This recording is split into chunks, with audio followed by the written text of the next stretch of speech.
현재 한국 사회를 뒤흔들고 있는 병리적 현상 세 가지가 있습니다. 첫째 현상은 사치 퇴폐 현상이 진짜 극에 달하여 있습니다. 원래 우리 민족은 권면 검소한 민족으로 전 세계에 이름이 나 있었죠. 해마다 빨리 일어나 가지고요.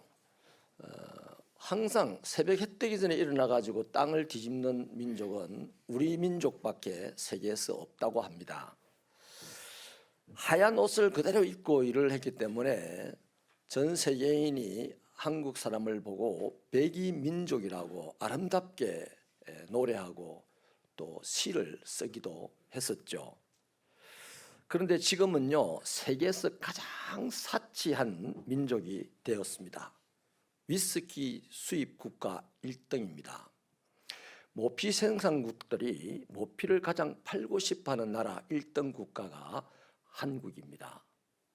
심지어는 전 세계에 공항에 있는 유명 면세점들 또 명품 샵에서는 한국 고객들에게는 조금 더 비싸게 팔아라라고 하는 지침도 내려져 있다고 합니다. 이제는요, 건면한 민족이보다는 수출해서 술 사오는 나라로 이제 바뀌게 될 그런 처지입니다. 두 번째 현상은요, 극단적인 분열 현상입니다. 관용이 사라졌고 자기 주장이 너무너무 강한 나라가 되었습니다. 그래서 지역이 갈라졌고 부자와 가난한 자가 갈라졌고 어른과 젊은이가 갈라졌고 남자와 여자가 갈라졌고 배운 자와 배우지 못한 사람들이 갈라져 있습니다. 그래서 끊임없이 서로를 인정하지 않으려고 하고 자신만이 옳다고 주장을 합니다. 심지어는요, 어디까지 갔나 하면 도둑질을 하고 잡혔는데요, 부끄러워하기보다는 니는 도둑질 안 하나? 이런 식으로 대어드는 데까지 이르렀습니다. 세 번째 현상은 공권력이 실추된 현상입니다. 얼마 전에요, 불과 이틀 전인가요, 마약을 먹고 도망가기는커녕 경찰서에 들어가 가지고 경찰을 두드려 팬 사건이 뉴스에 타기도 했습니다. 술에 만취한 사람이 경찰을 폭행하는 일들은 다반사로 우리가 보게 되죠. 선생님이 학생에게 고발을 당합니다. 대통령을 존경하는 사람이 단 한 명이라도 있을까요? 믿고 따를 만한 원로가 없습니다. 여러분, 구한말 조선시대 말엽에 우리나라가 망한 이유가 뭐겠습니까? 국력이 약해서도 아니고 외세의 침략 때문도 아니고요, 한민족의 시대 정신이 병들었기 때문에 구한말 조선은 망하고 말았습니다. 지금 우리 사회가 꼭 그렇습니다. 시대 정신이 없습니다. 있던 정신도 다 썩어 문드러졌습니다. 오늘 우리 조국의 모습은 마치 선장이 없는 화려한 배 같습니다. 배는 화려한데 선장이 없으면 어떻게 되겠습니까? 목적지로 못 가고요, 풍랑이 일어나면 침몰하고 말 것입니다. 진짜 지금 우리나라는 이대로 가다가는 그동안에 정말 절치부심 가까스로 이룬 부강한 나라가 이제 몰락하는 것 말고는 없는 그런 위기입니다. 여러분, 세계 역사를 돌아보면 한 나라가 존폐 위기에 섰을 때는 그 국민 중에 누군가 그 나라를 바로 세우는 인물이 나타났습니다. 프랑스가 멸망을 하게 될 그런 위기에 있을 때 소녀였던 잔 다르크가 그런 일을 했고요, 네덜란드가 전쟁에서 망하고 난 다음에 모든 여성이 장녀로 살아야만 살 수 있던 그런 시대가 있었습니다. 그때 그룬토비 목사님이 그 나라를 살려냈습니다. 영국에서는 처칠이 그렇게 했었습니다. 이 사람들은 한결같이 하나님을 무척 잘 믿고 사랑하는 사람들이었습니다. 그런데 지금 한국 땅에는 하나님을 믿는다고 하는 사람들이 어마어마하게 많습니다. 본인의 입으로는 하나님을 사랑한다고 하는 사람이 엄청나게 많은데 한국 땅의 이런 위기 상황에서 나라를 바로 세울 만한 그런 인물은 아직도 나오지 않고 있습니다. 여러분, 국가 사회가 멸망의 지름길을 치달아갈 때에 하나님께서는 하나님의 백성들이 어떻게 살아야 한다는 지침을 오늘 본문 말씀을 통하여 3가지로 주고 있습니다. 우리는 그 3가지를 그리스도인답게 잘 새겨서 이 어렵고 힘들고 험악한 한국 사회 속에서 살아있는 동안에 이렇게 사셔서 하나님께 영광을 돌리고 이 나라의 빛이 되고 소금이 되기를, 아니요, 이 나라의 빛으로서의 사명을, 소금으로서의 사명을 제대로 감당할 수 있었으면 참 좋겠습니다. 첫째 지침은 뭐냐면 정의롭게 살아야 되는 겁니다. 하나님은 타락한 도시 소돔과 고모라가 멸망받기를 원치 않으시고 그래서 10명의 의인을 찾았습니다. 그래서 의인이 없어서 부득불 소돔과 고모라는 멸망을 당하게 되었죠. 이 말씀을 보면 여전히 지금도 한 사람이 의롭게 행동하는 그것으로 그가 속한 사회는 구원받을 수 있고 안전하고 안녕하고 평화롭게 살아갈 수 있다는 이 희망입니다. 소돔과 고모라 그 상황 앞에서 하나님이 의인 10명을 찾는다는 것은 오늘 무너져가는 시대에 망한 나라에서도 그런 어렵게 살아가는 사람이 있다면 망하지 않고 다시 이렇게 세우시겠다는 하나님의 희망 사인이라고 봅니다. 하나님은 요셉 한 사람 때문에 보디발의 집에 복을 주셨잖아요. 바울 한 사람 때문에 276명의 승객들을 다 살게 해주셨잖아요. 사마리아 우물가 여인 한 사람 때문에 사마리아 마을 사람들을 구원해 주셨지 않습니까? 이건 뭔 말입니까? 정의로운 한 사람의 의로운 활동 그 하나가 사회의 안녕과 구원에 얼마나 중요한 역할을 하는지를 잘 보여주는 실례입니다.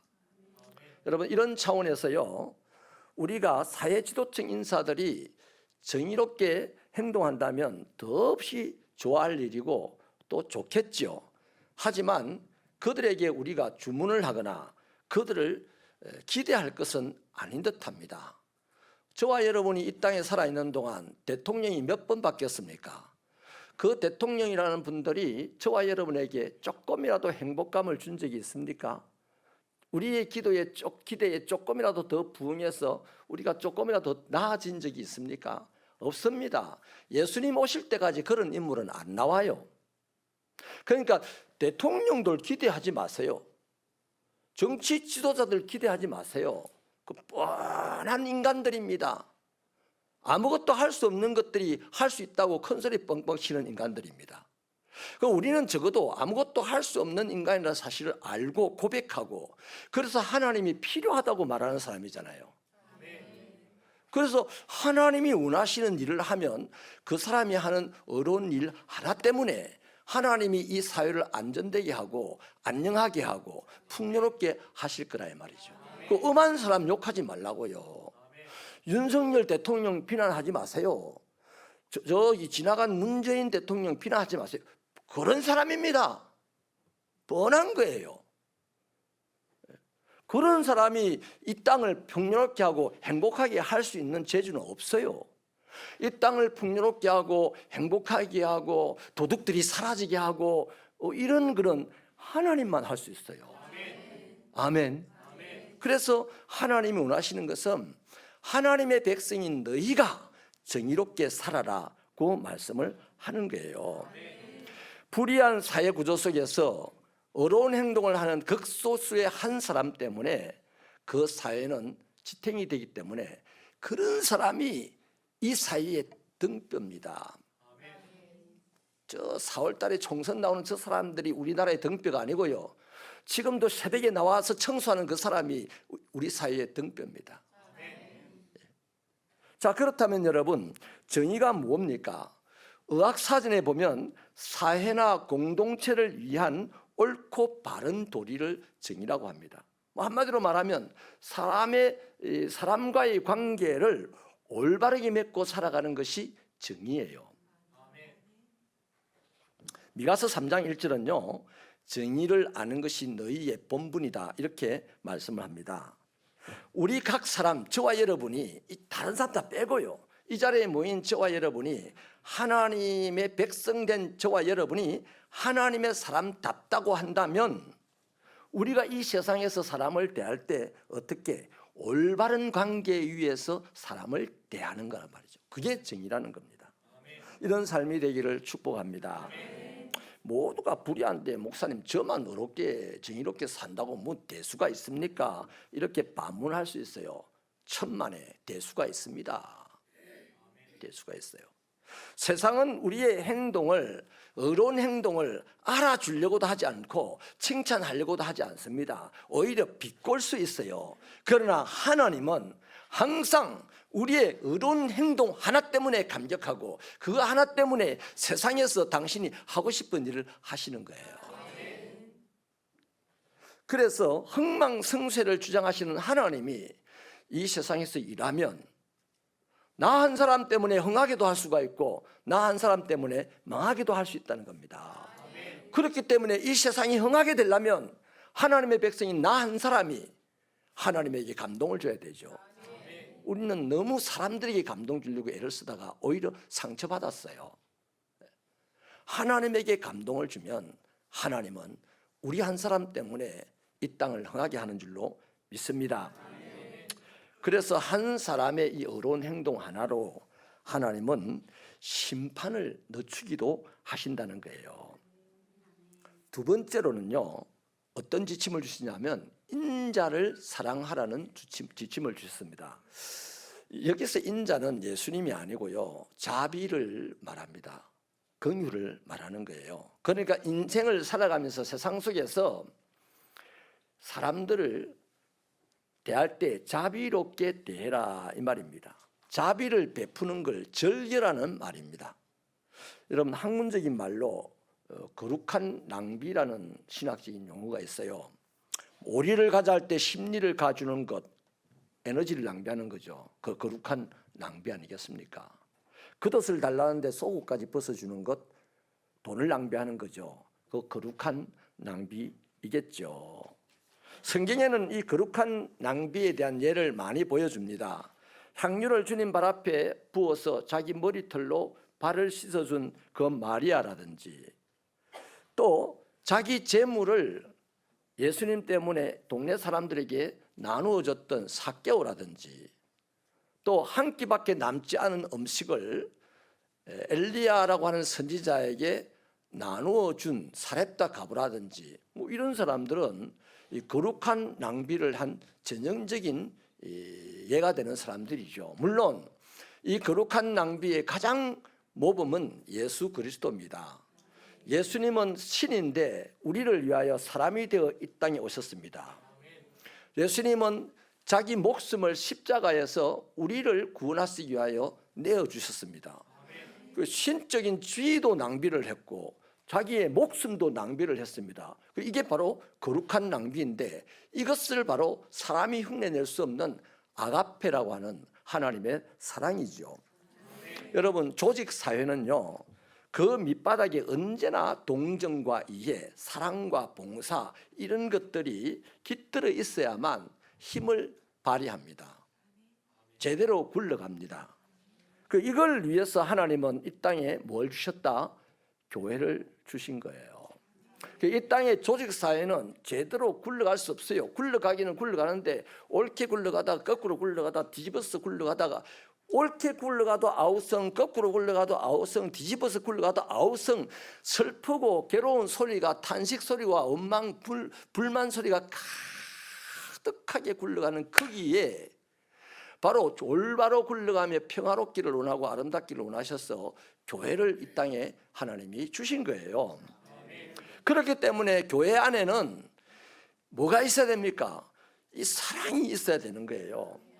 교회 안에 사랑이 없다면 그것 때문에 이 세상은 코앞에 멸망이 닥쳐오는 겁니다. 여러분, 교회는 사회적인 책임을 다하지 않는 교회는 교회가 아닙니다. 이익 집단에 불과한 거예요.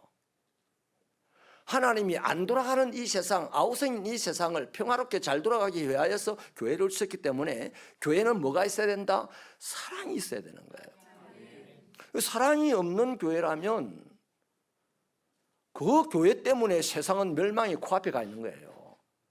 아멘이십니까? 자, 그렇다면 교회는 누굽니까? 하나님의 사람들이 교회입니다. 우리 한 사람 한 사람이 교회인 것이죠. 그렇기 때문에 우리 한 사람 한 사람 안에서 지금 뭐가 나와야 돼요? 사랑이 나와야 됩니다. 똑똑한 지재주가 나오고 지경험이 나오고 지 판단이 나오고 뭐 지 실력이 나오고 그거 하나님 나라에 아무짝에 쓸모 없어요. 그거 세상을 아름답게 만드는데 아무짝에 쓸모 없습니다. 바보 천지 축구를 할지라도 그 속에서 사랑이 나오면 그건 세상을 아름답게 만드는 강력한 힘이 되는 거예요. 사람이 그러는 게 아니라 하나님이 그렇게 하시는 거예요. 인정하시면 아멘. 신앙생활 똑바로 해야 됩니다. 신앙의 정신이 똑바라야 되는 거예요. 여러분, 자, 그래서 우리들 각자에서 사랑이 막 넘쳐 나올 때 이 모임은 어떻게 되겠습니까? 기쁨의 소리가 가득하고 옳다는 소리가 가득하고 평강이 가득하고 그것을 하나님의 나라라고 세상이 보고 막 뛰어들 거다 말이에요. 벌통에 꿀을 왜 묻혀줍니까? 벌꿀 냄새를 맡고 벌들이 달라들으라고 하잖아요. 그럼 벌꿀이 달라들잖아요. 마찬가지입니다. 벌꿀만 달라듭니까? 곰도 달라들긴 하더라고. 냄새가 좋으니까. 이 교회 안에 이 사랑이 교회에 모인 한 사람 한 사람의 안에서 사랑이 넘쳐서 그것이 드러나면 그 교회는 의와 평강과 희락이라는 것이 실제로 눈에 보이게 나타나는 거예요. 그 모습을 보고 세상이 까무라치듯이 놀라며 굶주린 듯이 달려들어서 교회 안에 모이게 되는 거예요. 이런 축복이 우리 새빛교회 성도들의 신앙생활에 있기를 소원합니다. 마태복음 12장 7절에 보면요, 하나님은 자비를 원하시고 제사를 원치 않는다는 그 사무엘상 말씀을 인용해 옵니다. 이 말은요, 사랑을 행하지 않고 제사를 드리는 것은 하나님이 안 받아준다는 얘기입니다. 들었나? 시간 낭비만 했다는 거예요. 그러니까 우리가 사랑을 하지 않고 이 자리에 왔다면 보따리를 앞에 놔두고 사랑하지 않았음을 가슴을 치며 하나님 앞에 회개하고 아픈 마음으로 이 자리에 앉을 때 하나님은 순식간에 역사하는 분이기 때문에 그의 심령을 위로하시고 상처를 치료하시고 그 자리에서 예배자로 다시 한번 회복되어져서 사랑하는 사람으로 나가게 하는 거예요. 여러분, 하나님은 죽을 수밖에 없는 우리를 긍휼히 여겼잖아요. 용서해 주셨습니다. 이런 하나님의 사랑을 본인이 안다면 사람 만날 때 사랑이 나가야 돼. 그가 나를 불편하게 했어도 사랑이 나가야 돼. 불편하게 한 거는 그 사람의 일이고 나에게서는 사랑이 나가야 돼.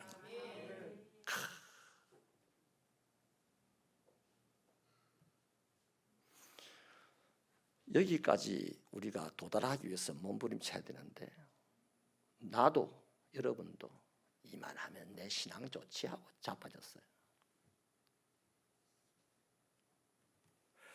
아직 살아있는 동안이니까 아직 기회는 있습니다. 여러분, 우리가 교회에 모일 때마다 교회 안에서 사람을 대할 때마다 또 심지어는 직장에서 가정에서 나 밖에 타인을 대할 때마다 내 안에서 사랑이 나가도록 몸부림치기를 바랍니다. 혹시라도 기분 나빠서 욕이 나갈 때는 나의 입을 치기를 바랍니다. 제가요, 한 분 참 정말 좋아했어요. 그 집사님, 우리 최영은 집사님 할머니, 내가 정말 좋아했어요. 자주 혼자서 살짝 놀러 잘 갔어요. 말이 너무 순수했습니다. 그 할머니가, 그 집사님이 제게 자기 옛날에 신앙생활 처음 시작할 때요, 옛날 분들은요 배가 고파서 담배도 피기도 하고 회충이 많아서 담배도 피기도 하고 어릴 때부터 담배 핀 사람이 많아요.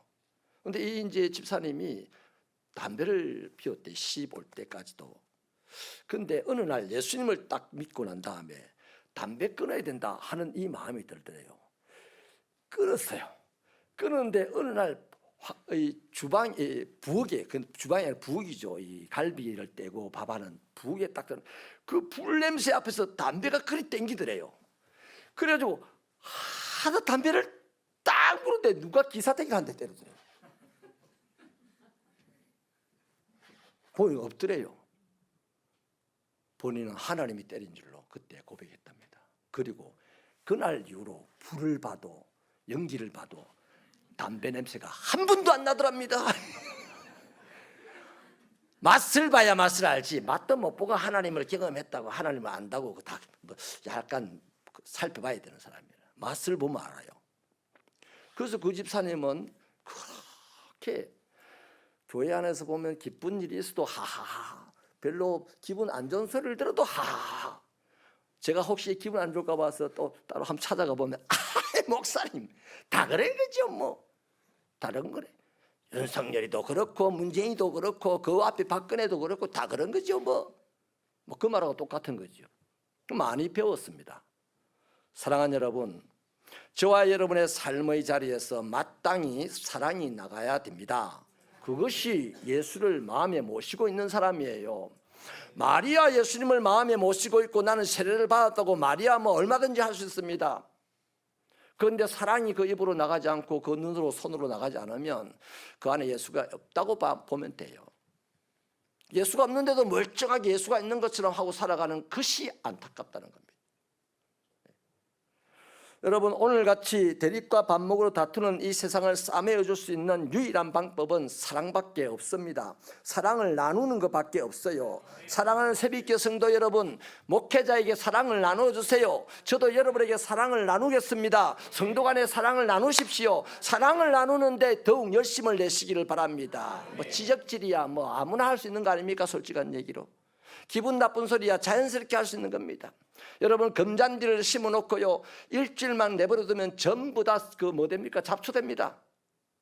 예수를 내 마음에 심어놨다고요 예수가 안 되는 거예요. 그거 끊임없이 깔고 닦고 사랑을 쏟아내려고 애를 쓸 때 예수가 예수됩니다. 여러분, 그래서 이렇게 사랑을 나누는 거 말고는 이런 무너져가는 사회를 회복시킬 수 없고 바르게 할 수가 없는데, 이 사랑이야말로 거룩한 낭비를 충분히 가능하게 하잖아요. 이 병들었던 한국 사회를 회복시킬 수 있는 유일한 희망은 교회가 사랑을 나누는 일밖에 없습니다. 그래서 먼저 교회 안에 모인 여러분들이 서로 사랑하기를 몸부림치기를 축원합니다. 할렐루야. 세 번째로요, 주는 지침이 겸손히 하나님과 동행하라고 합니다. 이것은 결론적으로 말씀드릴게요. 기도하라는 얘기입니다.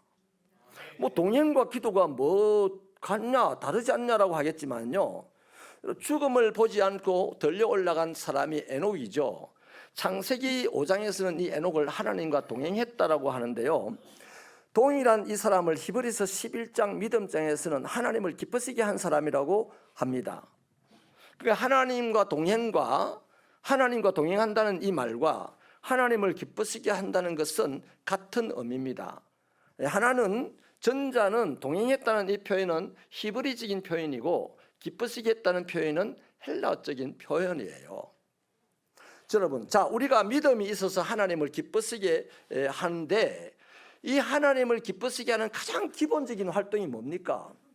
따라합시다. 하나님 눈치 보는 거. 네. 저는 이걸 우리 달봉이한테 배웠어요. 달봉이가요 진짜 잘생겼는데 배우지를 못했어. 그래가지고 어디 나가면 천방지축입니다. 근데 그 중에 딱 하나 내가 기분 좋아. 천방지축일 때 기분 나쁘죠. 그래서 꿀반도 때려주고 막 잡아놓고 빤도 한 대 때려주고 이럽니다. 근데요, 이게 너무 나를 기쁘게 하는 게 뭐냐니까 자꾸 내를 봐요. 가다가 착 보고, 가다가 착 보고, 까불다가 착 보고, 내 눈치를 봐요. 그래서 주인의 눈치를 보는 이걸 보면서 내가 참 우리 달봉이를 사랑했습니다. 하나님도 마찬가지예요. 하나님 우리 주인 아닙니까? 하나님 나를 십자가 위에서 나를 만드신 분 아니에요? 그리스도인으로. 그러면 우리가 하나님을 제일 기본적으로 하나님과의 관계를 바르게 맺는 게 뭐예요? 그분을 바라보는 거 아닙니까? 일하다가도 보고, 일하는데 하나님이 혹시 어떻게 생각해봐서 보고. 그게 가장 기본적인 일인 거죠. 하나님을 기쁘시게 한다는 건 우리 다 알아요. 그런데 하나님을 보는 것이 하나님을 기쁘시게 한다는 것은 김 목사와 여러분들만 알 거예요. 그게 가장 기본적인 일이에요. 그 하나님을 보는 게 뭡니까? 인간의 활동 중에서 말씀을 읽거나 기도하거나. 그래서 이 땅에 온 모든 것은 감사함으로 받으면 버릴 것이 없나니 말씀과 기도로 거룩하여 지니라. 말씀만 열심히 읽으면 되는 게 아니에요. 기도도 열심히 해야 돼요. 어디서? 교회에서만이 아니라 평상시 길을 가다가도, 평상시 밥을 먹다가도, 평상시 공부를 하다가도 잠깐 내려놓고 기도하는 것 중요합니다. 틈만 나면 주님 어때요 이거? 주님 내가 이거 한 거는 어때요? 주님 내가 이렇게 하는 건 어떻게 생각해요? 이렇게 하는 거 기도 아닙니까? 그렇게 할 때에 하나님은 우리에게 믿음을 주시고 우리의 방향을 제시해 주시기도 하는 겁니다. 그래서 기도하고 힘을 얻어서 이 땅에서 하나님의 뜻, 말씀을 이루어 나가는 활동이 하나님과 동행하는 겁니다. 하나님 봤어요? 어디 길 가는 굴렁쇠입니까? 아니잖아요. 그래서 하나님의 뜻을 물으면 하나님의 말씀을 주시고, 기도 또 다시 하나님께 기도하면 그 말씀을 이루어갈 능력을 주시고, 그 힘으로 믿음을 가지고 그 말씀을 실행에 옮겨 나가는 이 활동 전체가 바로 하나님과 동행하는 거다 이 말이에요. 목사님, 하나님이 나타나면 나는 목숨 걸고 동행할 수 있어요. 평생 주님 재림할 때도 그 사람은 주님 못 봐요. 못 만나요. 주님 만나지도 못하고 저 지옥 구렁텅이에 떨어질 수밖에 없어요. 다시 말씀드릴게요. 우리가 조용히 하나님의 뜻을 물을 때 하나님은 우리에게 우리 가정을 위해서, 우리 교회를 위해서, 우리 직장을 위해서, 우리 관계를 위해서, 우리 사회를 위해서, 우리 국가를 위해서 내가 감당해야 될 역할이 무엇인지를 알게 해주시는 거예요. 기도 안 하고 일하는 사람들이 맹점이 여기 있습니다. 기도할 때에 내가 감당해야 역할을 하나님이 가르쳐 주시거든요. 그 일을 우리가 하나씩 감당해 나갈 때에 우리는 하나님과 동행하고 있는 것이 되는 거죠. 그것은 곧 무슨 일을 하든지 그것은 이 땅에 빛이 되어서 어둠을 밝히는 일이 될 것이고, 무슨 일을 하든지 그것은 곧 이 땅에 소금이 되어서 세상을 살맛나게 하는 일이 될 겁니다. 아니, 대통령만 이 땅을 밝히는 빛입니까? 청소부를 하더라도 이 땅을 밝히는 빛이 될 수 있어요. 그렇잖아요. 성도가 기도한다면 그 사람은 틀림없이 하나님의 뜻에 복종할 각오가 되어 있을 겁니다. 오늘 한국 교회 개신교 교인들의 가장 문제점과 맹점, 아킬레스건이 바로 이겁니다. 기도는 해요. 다 모여서 와와와와 기도합니다. 하나님의 뜻에 복종할 각오가 되어 있는지를 살펴봐야 돼요. 진짜 기도하는 사람은 하나님의 뜻에 복종할 각오가 되어 있어요. 그러므로 이 시대의 조국을 위해서, 이 조국이 무너져간다, 난리가 아니다 하고 막 비난하는 사람은 오만 사람들이 했어요. 어떤 학자는 이 사회의 병리적 현상이 뭐다 날카롭게 보도하는 사람 얼마든지 있어요. 그런데 하나님은 그런 것이 아니고 이렇게 무너져가는 사회를 살릴 수 있는 방법을 지금 우리에게 제시해 주는 거예요. 그래서 저와 여러분이 이 시대를 위하여 뭐 애를 안 낳아서 지금 나라가 망한단다, 뭐 이거는요 몰라요. 현실적인 문제는 문제지만 그런 문제만 제시하는 사람은 백수에 불과한, 아무짝에도 쓸모없는 사람에 불과한 거예요. 그런데 하나님은 문제가 아니고 해결점을 지금 제시하잖아요. 그래서 조국을 위해서 이 시대에 기도를 한다면 하나님이 지금 정신이 썩어서 무너져간 이 조국을 망하도록 내버려 두지 않고 그 기도하는 사람 때문에 이 조국을 고치시고 싸매시고 치료하시고 다시 세우셔서 열방 가운데 선교하는 세계를 지배하는 나라로 만들 거다 이 말이에요. 말씀을 마치겠습니다. 저와 여러분은 예수님의 십자가로 구원의 그 은혜를 입은 사람들입니다. 그 은혜에 감사하여서 이곳에 모여서 예배를 드리고 있습니다. 이 예배를 통하여서 우리는 지나간 시절에 내 잘못된 것을 주님에게 사함을 받고 참회의 기도 시간에 사함을 받아요. 받고 다시 미래를 향하여서 인도해 나가는 그 하나님의 인도하심을 받는 주님과의 진정한 사귐을 하고 있는 중입니다. 자, 그 분명하게 기억을 하십시오. 하나님은 저와 여러분이 이곳에 모이는 순간 우리의 오늘 이전을 봅니다. 오늘 이전, 지난 주일부터 엿새 동안 우리에게 이 세 가지가 있었는지를 봐요. 정의를 행하며 인자 베풀기를 즐거워하며 겸손히 하나님의 뜻을 구하며 살았는지를, 그것을 보시고 우리 예배를 받아주시는 분이에요. 그것이 안 보이면 하나님은 끊임없이 우리 안에 부담을 주고 자극을 주어서 그것부터 하고 예배 드릴 수 있도록 우리를 인도해 가시는 분입니다. 그러니 사랑하는 여러분, 힘들고 괴로운 이 시절에 성도가 사회적인 책임을 가지고 할 일은 딱 정해져 있습니다. 오늘 우리가 읽었던 이 본문 바로 전에가 예배에 대한 내용입니다. 그것은 우리가 이걸 놔도록 들었으니까 놔두고 예배 드리기